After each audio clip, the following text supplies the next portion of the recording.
अपना शिव गुरु के चरण में प्रणाम करते हैं, गुरुआइन माता के चरण में प्रणाम करते हैं, साहब भैया दीदी के चरण में प्रणाम करते हैं।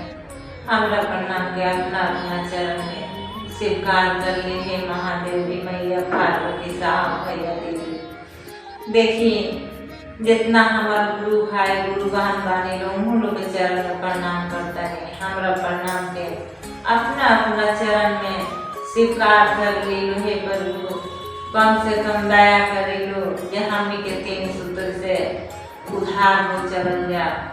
देखिए हमनी के साहब कितना सुंदर चीज तीन सूत्र अपना गुरु से मांग के हमरा लोग बीच में छिप दे बड़ा। हमनी के बिना मेहनती हमनी के इतना चीज मिल गए तब हमनी के नहीं कर पाओ। हमनी के देखी कौनो आधार नहीं थे, बस हमनी के ये तीन गो सूत्र है। कितना सुंदर बात है। पहला में अपना गुरु से दया मांगे के बाद विधि शिव रोगा हमार गुरु भाई हमरा उसी से हमरा बताया है। दया काहे खातिर करी जे हमनी के कहीं जाए सन तो दीदी भैया से और बात करे से वचन मान जा। हमनी के वचन के उल्लंघन करो, तीन सूत्र के पालन करे। दूसरा में चर्चा करे के माने तो भैया दीदी से जे ए दीदी भैया शिव के गुरु बना लो। हमनी के अधूरा जिंदगी रह गई बा, आधा समय चल गई, आधा बाकी बा, आधा में हमनी के अपना गुरु के काम कर लेवे के बाद। तीसरा में नमः शिवाय से इतना सुंदर बात प्रणाम करे के मिलल बा।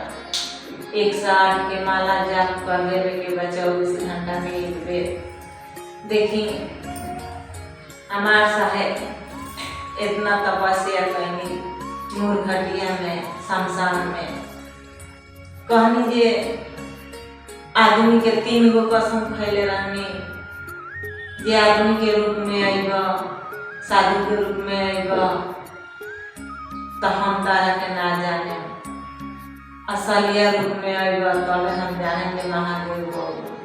तो देखिए असलिया रूप में आके साहब के दर्शन दे देंगे आ दर्शन दे के उनके जिंदगी धन ढंग कर देंगे। आ कितना सुंदर शरीर अपना नजदीकी कर लेनी, आपन बना लेनी। तो दीदी भैया हमनियों को वहीं करे के जे कहा जाने थोड़ा सा महादेव जी के दया हुई, दीदी के आशीर्वाद भी, साहब के आशीर्वाद भी, माता के दया हुई तो हमनियों के थोड़ा सा नजदीकी कर ली हम महादेव जी। चलिए हम तो इतना विज्ञानी नहीं थी, बाकी चलिए गुरु के दया से, माता के दया से, साहब भैया दीदी के सहयोग से हम थोड़ा सा कुछ कम दिले। हमारे वीडियो देखने के लिए धन्यवाद। कृपया हमारे चैनल को सब्सक्राइब करें।